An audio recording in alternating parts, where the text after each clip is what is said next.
औरतों वाले ससुराल में नहीं आऊंगी। औरतों वाले ससुराल में नहीं आऊंगी, बस एक बार इस ससुराल से निकल जाऊं, फिर देखेंगे कौन मुझे इस ससुराल में वापस लेकर आता है। अरे बहू, ये कैसी चाय और पकौड़े दिए हैं, बिल्कुल ठंडे हैं। अरे शारदा, तेरी बहू को चाय पकौड़े बनाने आते भी हैं या नहीं? अरे चाय पकौड़े मतलब गर्मा गर्म चाय होनी चाहिए। अरे एकदम गर्मा गर्म पकौड़े, पकौड़े को चटनी के साथ खाओ और एक सुर्खी चाय की मारो। हा हा हा हा हा, क्या आनंद आता है। और बहू, तू तो ऐसी चाय लेकर आई है कि बस आदमी कुल्ला कर ले ऐसे चाय से। काजल गुस्से में अपने हाथ की ट्रे जमीन पर फेंक देती है। अरे अगर इतनी ही गर्म चाय चाहिए तो गर्मा गर्म लावा कप में डाल के दे देती हूँ, उसे पी लीजिए, इतनी गर्मी हो रही है। चाय पकौड़े बनाने वाली पसीने से तरबतर हो गई है, ये नहीं दिख रहा है?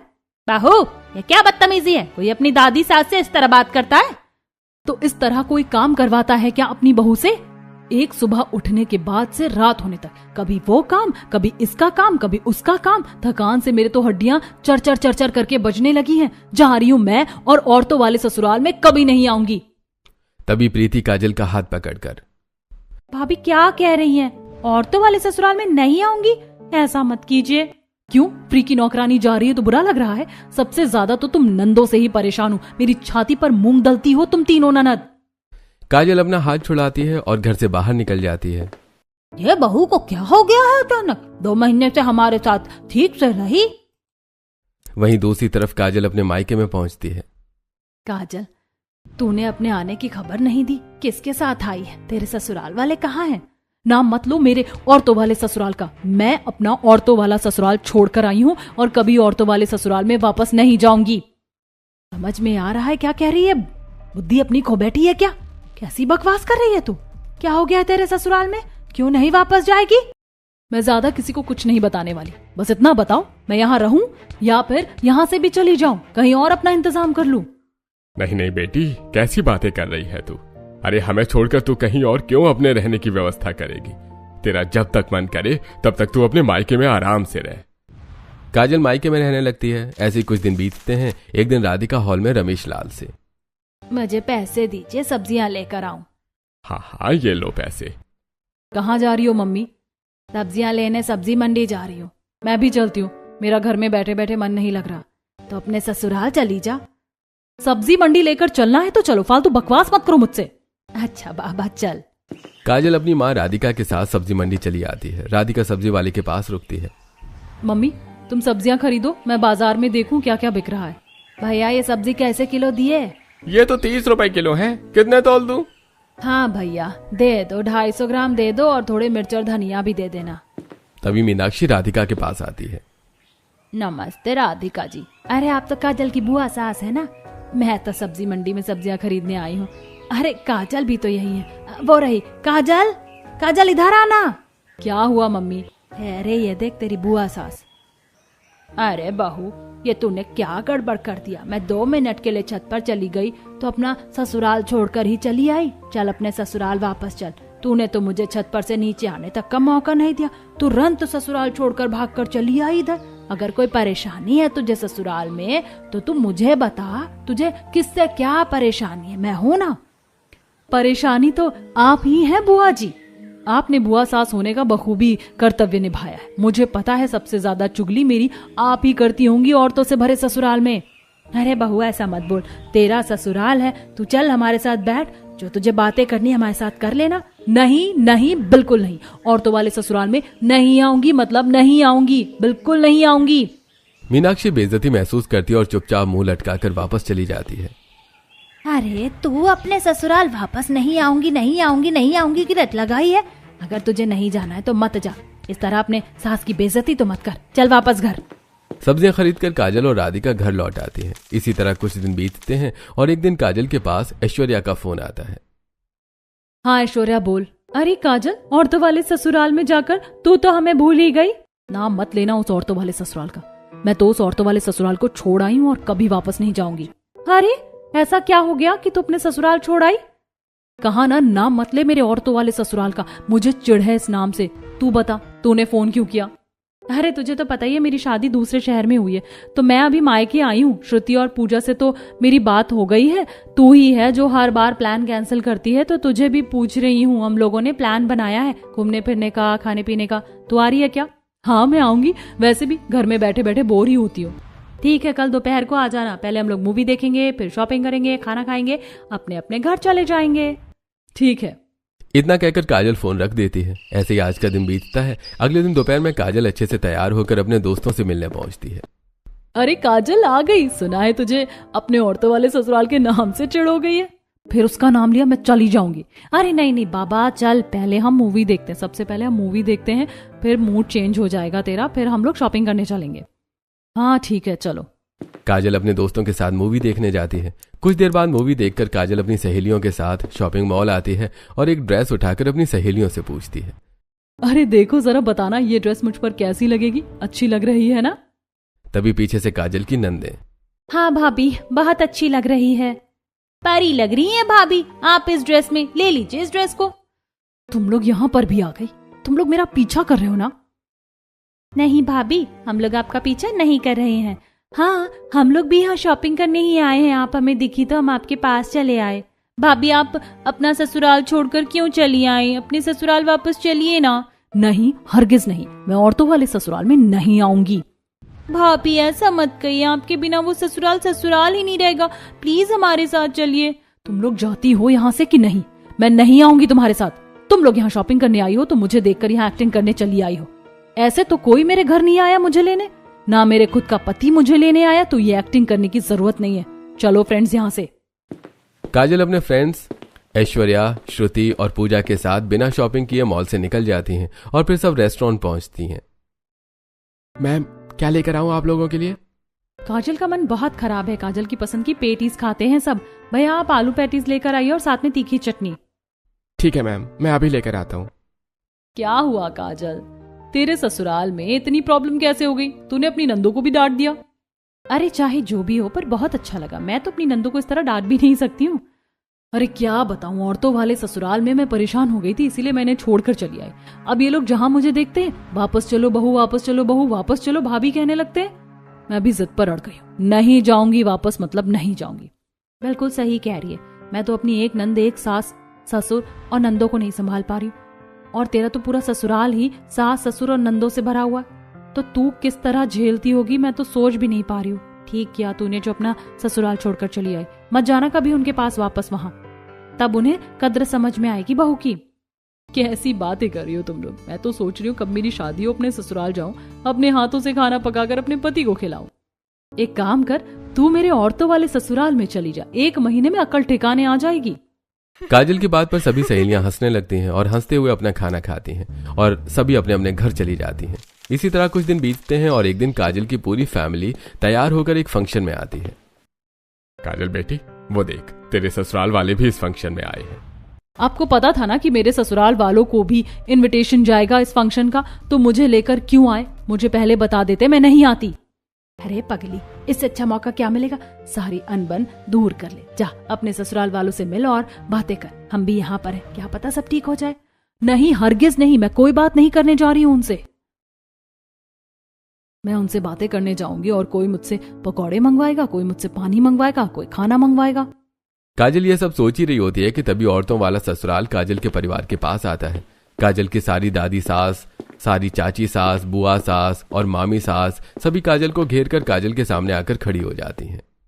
नमस्ते जी, देख काजल तेरा पूरा ससुराल यहाँ आया है। जी नहीं, पूरा कहाँ, अभी तो काजल के ससुर और उसका पति राघव नहीं है।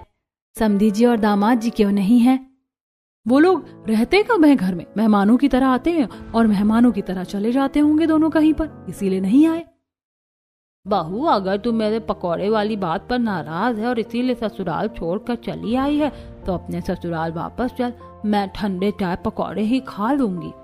हाँ बहू, अब तू नाराजगी थूक दे। हम लोग बूढ़े लोग हैं, हमसे गलती हो जाती है। चल अब तुझे जो समझ में आए वही काम करना, जो नहीं समझ में आए हमें मना कर देना। नहीं, मैं औरतों वाले ससुराल में नहीं आऊंगी।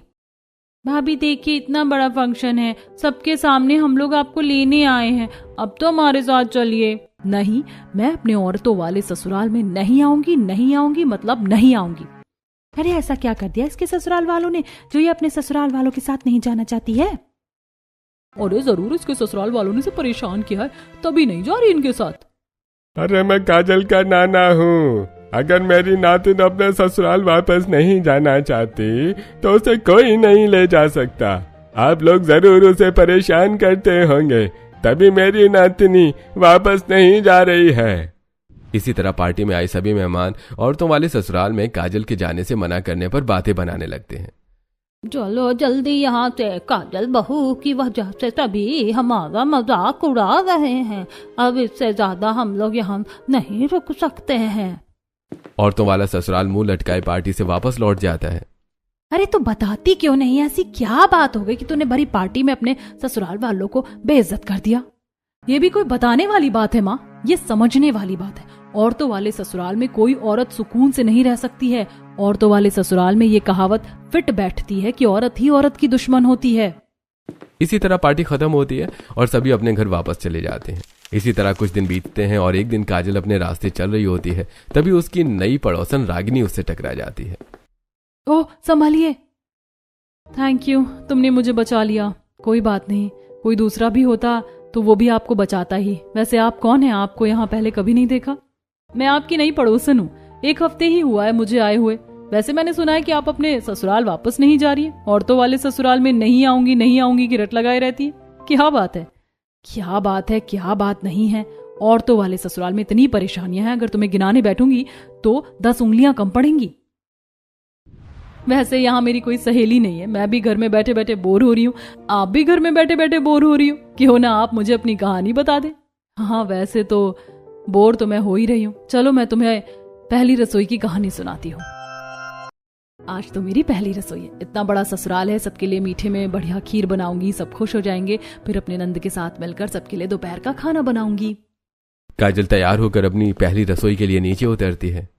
बहू क्या बना रही है अपनी पहली रसोई में? भाभी मेरे लिए पास्ता बनाइएगा। मेरे लिए चाउमीन। भाभी मेरे लिए रोल। बहू मेरे लिए 2 दही बड़े बनाना। काजल औरतों वाले ससुराल में सबकी फरमाइशें सुनकर किचन में चली आती है। मैं तो सोच रही थी औरतों वाले ससुराल में खीर बनाऊंगी, सभी खा के खुश हो जाएंगे। यहाँ तो मुझे इतनी सारी फरमाइशें सुना दी। अब इतनी गर्मी में इतना सारा खाना मुझे अकेले बनाना पड़ेगा। इतना कहकर काजल अपने किचन में खाना बनाना शुरू करती है और 3 घंटे में सारा खाना बनाकर डाइनिंग टेबल पर परोसती है। वाह काजल, तुमने तो बहुत सारा खाना बनाया है और खाना भी स्वादिष्ट है। स्वादिष्ट तो है, पर क्या फायदा जब 3 घंटे में खाना बना हो।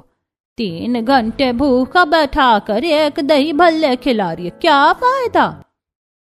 और नहीं तो क्या, सब्जी भी ये ठंडी हो गई है और पूरियां भी कड़ी होने वाली है।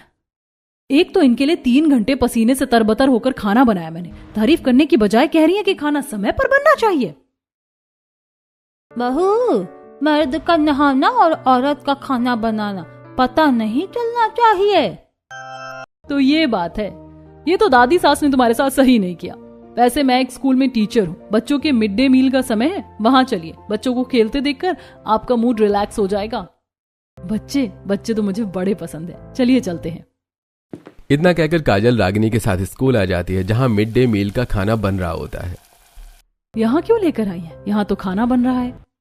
अरे अभी बच्चों का लंच होने में आधा घंटा बाकी है, तब तक थोड़ा यहीं देख लो बच्चों के लिए खाना कैसे बनता है। बच्चों का आधे घंटे में लंच होगा और अभी खाना बन ही रहा है। इतनी जल्दी रोटी दाल चावल सब्जी और अंडे भी, सब कैसे तैयार होगा? अरे बेटी आधा घंटे में सब बन जाएगा, हम औरतें हैं, खाना बनाने में हमें समय नहीं लगाना चाहिए।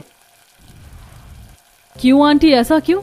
अगर हम पहले से खाना बनाकर रख देंगे तो खाना ठंडा हो जाएगा, बच्चों को खाने में मजा नहीं आएगा। इसीलिए हम आधे घंटे पहले खाना बनाना शुरू करते हैं ताकि बच्चों को गर्मा गर्म खाना मिले। और वो कहावत तो तुमने सुनी होगी कि मर्द का नहाना और औरत का खाना पता नहीं चलना चाहिए। इस हिसाब से हमें आधे घंटे से ज्यादा समय नहीं लगेगा ये सब तैयार करने में। अरे काजल, इन्होंने तो बात बात में तुम्हारे सवाल का जवाब दे दिया।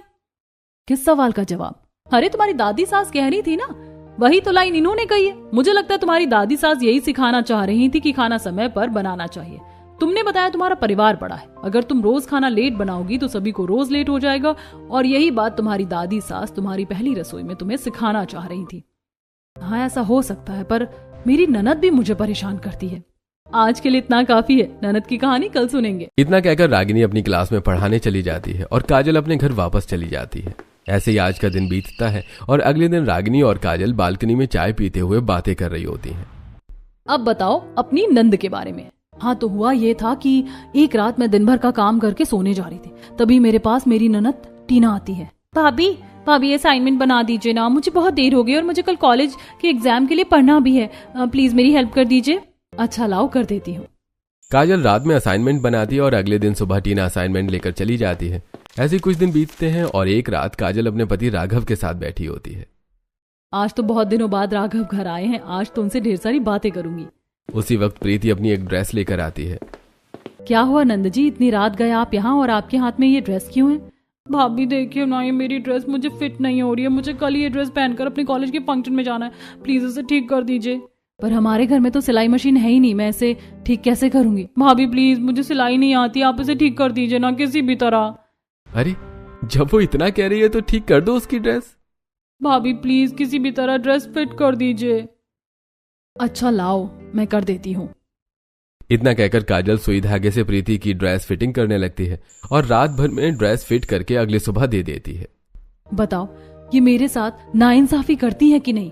पहली रात मुझसे असाइनमेंट बनवाया, फिर रात भर सिलाई मशीन के बिना सुई धागे से मुझसे कपड़े फिटिंग करवाए।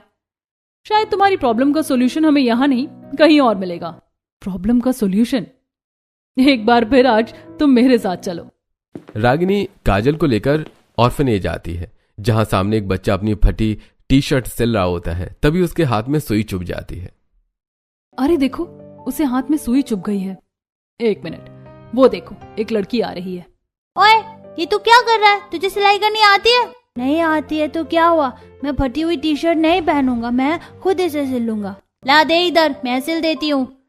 तुझे सिलाई करनी आती है? नहीं आती तो क्या हुआ, मैं तुझसे बड़ी हूँ ना, मैं सिलूंगी। नहीं मैं खुद सिल लूंगा। ला दे इधर, मैं तुझसे बड़ी हूँ, मैं सिलूंगी। इतना कहकर पिंकी बब्बू से टी शर्ट लेकर सिलाई करने लगती है। तू सिर्फ 2 साल बड़ी है, मुझे तू छोटा मत बोला कर। चुप, ले देख मैंने सिलाई कर दी, मेरे हाथ में सुई भी नहीं चुभी। आइंदा से कुछ भी काम होगा पहले मुझसे बोलना, मैं ना करूँ तब खुद करना। उन बच्चों में कितना प्यार है। उस छोटे से बच्चे को सिलाई नहीं आती फिर भी जिद कर रहा था, पर वो लड़की बड़ी दीदी बनकर तिरछा तिरछा ही सही पर उसकी टी शर्ट सिल दी। इसी तरह तुम्हारी ननद भी तुम्हें अपनी बड़ी बहन मानती है, इसीलिए उन्होंने जरूरत पड़ने पर तुम्हें याद किया। मतलब कैसे, समझी नहीं। तुम्हारी ननद ने तुमसे रात में असाइनमेंट बनवाया और तुमने कुछ ही घंटों में असाइनमेंट बना दिया, क्योंकि तुम पहले ही वो पढ़ चुकी हो। जो काम वो रात भर करती तुमने कुछ घंटों में करके उसे दे दिया और उसे एग्जाम के लिए पढ़ाई करने का मौका मिल गया, वरना वो फेल हो जाती। और उसका क्या जो मेरी दूसरी नंद ने रात में मुझसे अपनी ड्रेस सिलवाई। जब ये छोटी सी बच्ची सामने आकर कहती है कि मैं तुझसे 2 साल बड़ी हूँ, ला दे सिलाई मैं करूंगी, तो तुम अपनी नंद से कितनी बड़ी हो? और उसे सिलाई भी नहीं आती। तुमने तो हाथ से उसकी ड्रेस फिट कर दी, वो तो सिलाई मशीन से भी फिट नहीं कर पाती। तो बताओ उसने क्या गलत किया तुमसे हेल्प मांगकर? और आदमी हेल्प तो उसी से मांगता है ना जो उसकी हेल्प कर सकता है। काजल स्पीचलेस होकर चुप हो जाती है। अच्छा छोड़ो, ये सब तुम्हारी नंद की तो प्रॉब्लम सॉल्व हो गई। अब बताओ तुम्हारे ससुराल में कौन सी दूसरी औरत है जो तुम्हें परेशान करती है? दूसरी औरतों की कहानी सुननी है? उनकी तो इसमें केवल गलती है, इसमें मेरी कोई गलती नहीं है। सुनो मैं बताती हूँ। बाहू, मैंने घर के पर्दे सोफे के कवर भिगोकर रख दिए, बस उन्हें धोकर छत पर डाल दे। काजल सारे कपड़ों को धोकर एक बाल्टी में भरती है और छत पर ले जाकर फैलाने लगती है। मेरी सास भी बड़ी चंट है, सिर्फ कपड़ों को सर्फ के पानी में भिगोकर रख दिया और कहती है इन्हें धोकर छत पर फैला दो। मैं तो पूरे पसीने से भीग गई, ऊपर से ये छत भी कितनी गर्म है, मेरे पाँव भी जल रहे हैं। काजल फटाफट कपड़े फैलाकर नीचे चली आती है। अरे बहू तू कहाँ छत पर घूम रही है, जरा मेरी एक मदद कर दे। बोलिए ना चाची सास, क्या करना है? बहू मेरे पाँव में घुटनों में बड़ा तेज दर्द हो रहा है और ठंड के कपड़े भी मुझे धूप में सुखाना। मैंने सारे ठंड के कपड़े सोफे पर रख दिए हैं, इन्हें धूप में फैला दे जरा, धूप में जाने से मुझे चक्कर आते हैं। ठीक है। काजल ठंड की रजाई, गद्दे और स्वेटर लेकर छत पर चली आती है। मेरी सास से ज्यादा चालाक तो उनकी जेठानी है। खुद धूप में ना जाना पड़े तो मुझे धूप में भेज दिया। धूप में काम करके मेरा रंग ही काला हो गया है। इतना कहकर काजल छत पर दोबारा आती है और ठंड के कपड़े फैलाकर नीचे चली आती है और फिर शाम को छत से सारे कपड़े नीचे लेकर आती है और फिर रात में। बहू मेरे घुटनों में बड़ा तेज दर्द हो रहा है, जरा मेरे घुटनों की मालिश कर देगी? और कोई काम नहीं है मेरे पास, पूरा दिन मैं थकान से चूर हो गई हूँ और दर्द इनके घुटनों में हो रहा है। माँ जी मैं बहुत थक गई हूँ, मेरे खुद के कमर में बहुत दर्द हो रहा है, आज नहीं फिर कभी आपके घुटनों की मालिश कर दूंगी। अरे बहू मैं तो भूल गई थी, तूने भी तो दिन भर काम किया, कोई बात नहीं जा आराम कर। इस तरह मेरी सारी सास मुझसे दिन भर काम करवाती, अगर मैं ना करूं तो रात में भी मुझसे अपने घुटनों की मालिश करवाएं रोज।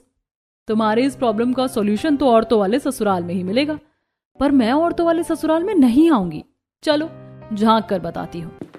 इतना कहकर रागिनी काजल को औरतों वाले ससुराल की खिड़की के पास लेकर आती है। तुम मुझे यहाँ क्यों लेकर आई हो? जरा खिड़की से झांक कर अपनी सासों को देखो। सासू माँ लाइए मैं आपके बालों की चोटी कर देती हूँ तेल लगाकर। हाँ बहू मैं तो कंधे ही नहीं उठ रहे हैं इसीलिए चोटी नहीं कर पा रही थी। सासू माँ आइए मैं आपके बालों में कलर कर दूं, आपके सारे बाल सफेद हो गए। अरे अब मैं बूढ़ी हो गई हूँ तो बाल तो सफेद होंगे ही ना, इसमें बालों को रंग क्या करना। नहीं नहीं ऐसे कैसे, हम भी तो अपने बाल रंगते हैं, आप भी अपने बाल रंगिए, अच्छी लगेंगी।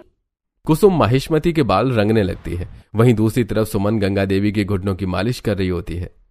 क्या देखूं, मेरी सास दादी सास की सेवा कर रही हैं और क्या। वही तो तुम्हारी सास तुमसे मदद मांगती हैं, यहाँ देखो वो खुद अपनी सास की सेवा कर रही हैं। तुम मुझे क्या समझाना चाहती हो? तुम्हारी ये जलेबी जैसी बातें मुझे एक बार में समझ नहीं आती। जब तुम इस घर में बहू बनकर आई थी, साथ में तुमने इस घर की कुछ जिम्मेदारियां भी उठाई हैं। जिस तरह तुम्हारी सास इतनी उम्र होने के बाद भी अपनी सास की सेवा करना नहीं भूली है, उसी तरह तुम्हें भी अपनी सास के कामों में मदद करनी चाहिए। अरे मैं मदद करूं, वो कोई काम करे तब ना, सब काम मुझसे करवाती हैं। ये तुम्हारी गलतफहमी है। तुमने ही कहा ना कि तुम्हारी सास ने कपड़े भिगो कर रखे थे। सभी कमरों के पर्दे, सोफे के कवर और कपड़े इकट्ठे करने में कितना टाइम लगता है तुम्हें पता है ना? बहुत सारे कमरे हैं, सभी कमरों के दरवाजे, खिड़की के पर्दे, सारे कवर निकालने में करीब 2 घंटे लग जाएंगे। यही काम तो तुम्हारी सास ने किया। इस काम में तो तुमने अपनी सास की मदद नहीं की। इसके बाद तुम्हारी सास ने तुमसे मदद मांगी और इसी वजह से शायद रात में उनके घुटनों में दर्द हो रहा था, पर तुमने मना कर दिया और उन्होंने मुस्कुराते हुए तुमसे कहा ठीक है बहू रहने दो। ये तो मेरी सास की बात हुई। और जो मेरी दूसरी सास है वो भी तुम्हें परेशान नहीं करती हैं। अगर इस उम्र में तुम्हें छत पर चढ़ने में घुटनों में दर्द हो जाता तो सोचो वो तुमसे कितनी बुजुर्ग है। असलियत में उन्होंने तुम्हारी मदद की है, क्योंकि एक बहू होने के नाते ये सारा काम करना तो तुम्हारा कर्तव्य है। चलो मैंने तुम्हारी ये बात भी मान ली, पर सबसे बड़ी प्रॉब्लम इस औरतों वाले ससुराल में मर्द ही नहीं आते हैं। एक दिन मैं कमरे का पंखा साफ कर रही थी और धड़ाम से नीचे गिर गई। अब बताओ ये काम तो मर्दों का होता है ना? मुझे कितनी जोर की चोट लगी थी। जरा तुम मुझे अपना खर्चा बताओ। तुम खुद औरत हो, तुम्हें तो पता ही है कि औरत के पीछे कितना खर्चा होता है। सोचो तुम सिर्फ अपना खर्चा नहीं बता पा रही हो, तुम्हारा ससुराल तो पूरे औरतों से भरा हुआ है और कमाने वाले सिर्फ कुछ मर्द हैं, वो भी बाहर रहकर कमाते हैं, सिर्फ 2 ही यहाँ रहते हैं। तुम हो कौन? मेरे ससुराल में जो भी प्रॉब्लम्स हैं एक एक करके मुझसे पूछकर सबका सॉल्यूशन किए जा रही हो। पहले ये बताओ, अब तो तुम अपने औरतों वाले ससुराल में आओगी? हाँ, पर मैंने अपने औरतों वाले ससुराल की इतनी बेइज्जती कर दी है कि मैं आऊंगी तो वो मना कर देंगे। चलो तुम्हारी ये गलतफहमी भी दूर करते हैं। इतना कहकर रागिनी काजल को उसके ससुराल में लेकर आती है। बाहू पूरे समाज में हमारी बेइज्जती करके अब वापस क्यों आई हो? मुझे माफ कर दीजिए सासू माँ, मुझसे बहुत बड़ी गलती हो गई थी, मैंने आप लोगों को गलत समझा। कोई बात नहीं बहू, अब अगर गलतफहमी दूर हो गई हो तो एक काम करोगी? हाँ हाँ जरूर माँ जी। तेरी दादी सास को गर्मा गर्म चाय और पकौड़े खाने बना दे। जरूर, और इस वक्त चाय भी गर्म होगी और पकौड़े भी गर्म होंगे। अरे रागिनी बहू तू भी अंदर आ जा, अपनी देवरानी के हाथ के गर्मा गर्म चाय पकौड़े खा लेना। देवरानी? बड़ी बहू कौन है? आप? छोटी बहू यही है बड़ी बहू, तेरी जेठानी, इस घर की बड़ी बहू। आपने मुझे बताया नहीं कि आप मेरी जेठानी है। आप अपने औरतों वाले ससुराल से इतनी चिड़ी हुई थी कि अगर मैं बताती कि मैं कौन हूँ तो आप मेरी बात ही नहीं सुनती, इसीलिए मैंने एक सहेली बनकर आपको समझाया। थैंक यू दीदी, जो आपने मेरी औरतों वाले ससुराल में नहीं आऊंगी की जिद खत्म कर मुझे मेरे औरतों वाले ससुराल में वापस लेकर आई। तो इस तरह से काजल अब अपने औरतों वाले ससुराल में रह रहकर खुशी खुशी अपनी जिंदगी जीती है और अब बिना शिकायत किए घर के सभी काम खुशी से करती है।